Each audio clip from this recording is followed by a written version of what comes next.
You looked at someone else's life and decided yours was not enough. That was the moment the damage started. Not when things got hard, but when you handed the measuring stick to someone who was never going to give it back. Welcome to the Stoic Compass. I am EPICTETUS, and today I am joined by Carl Jung and LAOZI. Today we are examining, why does comparison destroy what it was supposed to motivate?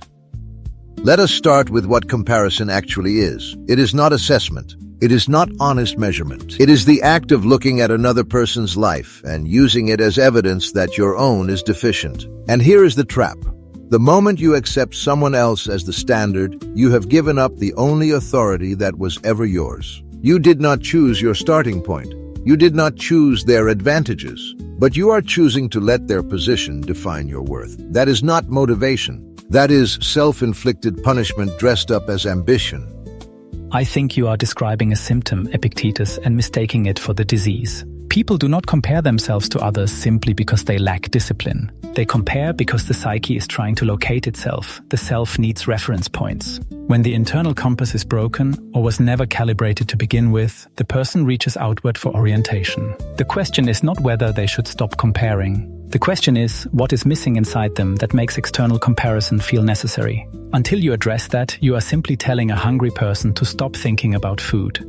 You are both starting in the middle of the story. Comparison does not begin with looking at someone else. It begins with the belief that you are incomplete. Once you carry that belief, every other life becomes evidence for it. The person with more becomes proof of what you lack. The person with less becomes proof of what you fear becoming. Neither of them is being seen clearly. You are not looking at them at all. You are looking at a mirror you have constructed and then suffering from what you see in it. LAOZI. That is interesting, but it skips the practical problem entirely. People are not going to stop believing they are incomplete just because we tell them the belief is a construction. The question is what they do with the belief when it shows up. And the answer is not complicated. You return to what is in your control. You cannot control what he has, what she achieved, what they were given. You can control your effort, your judgment, your next action. The moment you redirect your attention from their position to your own conduct, the comparison loses its grip. This is not a theory, it is a practice. But that is precisely where I push back. You say return to what is in your control, as if the person knows what that is. Many people do not. They have been comparing themselves to others for so long that they have lost contact with their own desires, their own values, their own sense of what effort is even for. They are working hard, but toward a goal they never genuinely chose. They chose it because someone else had it, and it looked like proof of worth. You cannot simply tell that person to focus on their conduct. Their conduct is already entirely shaped by the comparison. The root has to be addressed, not just the branches. I want to ask something simpler. When does comparison ever actually produce what it promises? Think carefully. Someone sees another person's success and feels the sting of inadequacy. That sting becomes energy. They work harder, they achieve something, and then what? They look up again, find someone further ahead, and the sting returns. The finish line moves. It always moves. If the motivation requires someone else to be ahead of you, then the motivation requires your own suffering as fuel. That is not a path. That is a mechanism for generating permanent dissatisfaction. I agree with the observation, LAOZI, but not with what you seem to be implying. You make it sound like the solution is to stop wanting things. I do not accept that. The problem is not wanting. The problem is anchoring your want to someone else's position rather than to your own values. A man who wants to become a skilled carpenter does not need to compare himself to other carpenters to do the work. He needs to care about the craft. Care about the craft. The comparison poisons the craft because it replaces the craft with a competition. And competitions have losers. The craft does not require a loser.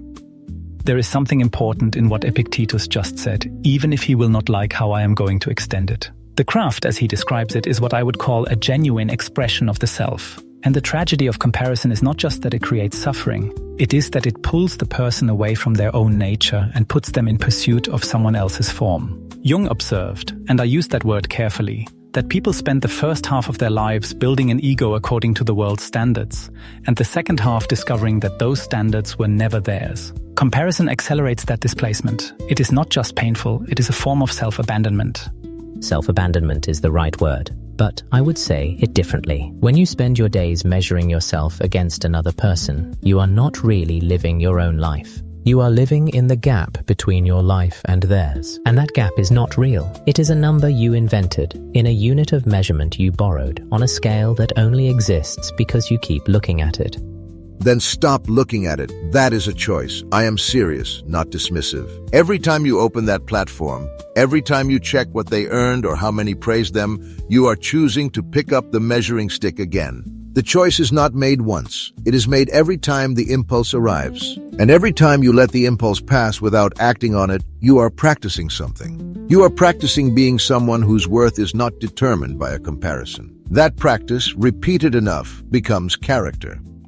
Epictetus, I do not doubt that the practice is valuable, but I want to be honest about how difficult it is and why. The reason people reach for the measuring stick again and again is not weakness of will in any simple sense. It is that the psyche is trying to manage something it has not yet resolved. The wound underneath the comparison, the sense of not being enough, did not appear from nowhere. It has a history. It was learned, possibly in childhood, possibly from a parent who only offered approval contingent on performance, possibly from an early failure that became an identity. Until the person looks at that wound directly, the impulse to compare will keep returning no matter how many times they choose not to check the platform. I think both of you are still trying to solve the problem from inside it. Epictetus says, choose differently every time. Jung says, find the origin of the wound. Both of those are useful, but there is something prior to both. The person first has to stop believing that comparison is giving them accurate information. Right now, they believe the comparison is telling them something true, something about their value, their position, their future. And as long as they believe that, neither the discipline nor the excavation will hold. The comparison has to be seen clearly for what it is, a story, not a fact. That is fair, but seeing it as a story is still a choice. You are not going to stumble into that clarity. You have to decide to look at what the comparison is actually costing you. What it has already cost you. Count it up. The hours you spent measuring instead of working. The work you abandoned because someone else seemed further ahead. The satisfaction you refused yourself because it did not look impressive next to their version. Count that, and then tell me whether the comparison has served you.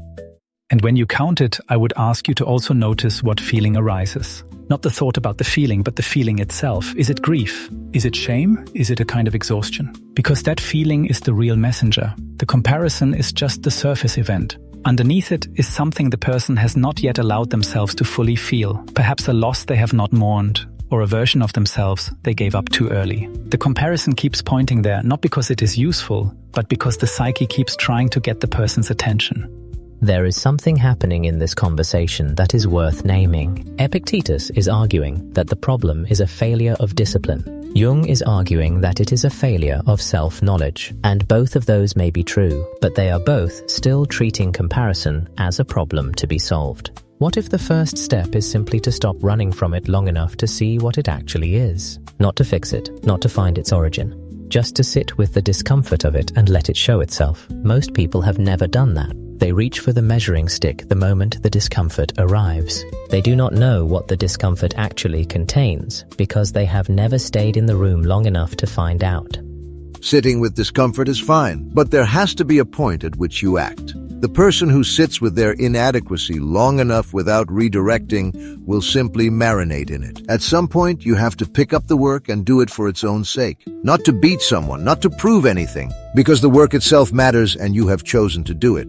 That is where freedom actually lives, not in the absence of comparison, but in the irrelevance of it. I want to come back to something LAOZI said earlier because I think it was more important than we gave it credit for. He said the comparison begins with the belief that you are incomplete. I would name that belief more precisely. It is the wound of conditional worth, the deep, often unconscious conviction that your value is not inherent but must be earned, demonstrated and confirmed by external evidence. That conviction is extraordinarily common. It is practically an epidemic. And it is the engine behind most of what we call ambition, as well as most of what we call despair. When you understand that, you understand why comparison is so seductive. It is not just a bad habit. It is the primary tool the psyche uses to manage a wound it cannot look at directly.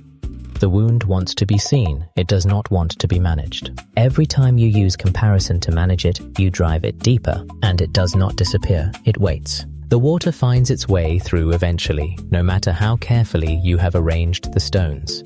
I take the point. But what does that leave the person with, practically speaking? Sit with the wound, see it clearly, and then what?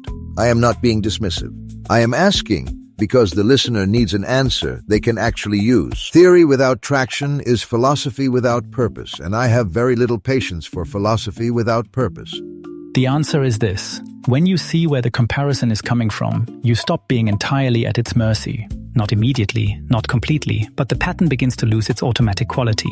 You start to catch it earlier. You start to recognize the impulse before you have already acted on it. And in that small gap between the impulse and the action, something becomes possible that was not possible before. Choice becomes possible. Real choice, not just willpower grinding against a force you do not understand. And in that gap, you might also find something else. Not just the wound, but also what was there before the wound. A simpler sense of what you actually want, separate from what the comparison has been telling you to want. That is worth finding. It is probably what you were looking for all along. All of this argument, and we have not yet said the one true thing. You have heard 3 different diagnoses, but the question was never about the diagnosis. The question is, what happens in you the next time the impulse arrives? The reason comparison destroys motivation is not that it sets the bar too high. It is that it replaces your bar with someone else's entirely. And once that happens, you are no longer working toward anything that belongs to you. You are running a race on a track you did not design, toward a finish line that keeps moving, measured by a judge whose approval you will never fully secure. Here is what is actually happening when you compare. You are not gathering information. You are managing a feeling. The feeling is that you are not enough. And the comparison offers a temporary answer. If you can just get to where they are, the feeling will stop. But it does not stop. It never stops, because the feeling was never about them. It was about something inside you that has not yet been faced directly. The wound underneath comparison is almost always some version of conditional worth, the belief that your value has to be earned, proven, and reproven. That belief was not born in you, it was learned. And what was learned can be examined. You do not have to resolve all of this at once, but you can begin. Today, try this. The next time you feel the sting of comparison, do not immediately redirect or suppress it. Pause for 60 seconds. Ask yourself what you are actually feeling underneath the comparison. Not what you think about it, what you feel. Name it, even if the name is just not enough. Let it be there for a moment. That 60 seconds is not weakness. It is the beginning of seeing clearly. And seeing clearly is the only thing that has ever produced lasting change. The measuring stick was never yours. You borrowed it from people who borrowed it from other people, and none of them knew where it came from either. Put it down. Not because comparison is shameful, but because it is imprecise, and you deserve a more accurate instrument. The work in front of you is specific. It has your name on it. No one else's position tells you anything useful about it. Go do the work. If today's conversation has served you, take it further. Pay Attention by C. Tribue, 12 Lessons in the Practice of Seeing Clearly. Available now on Amazon.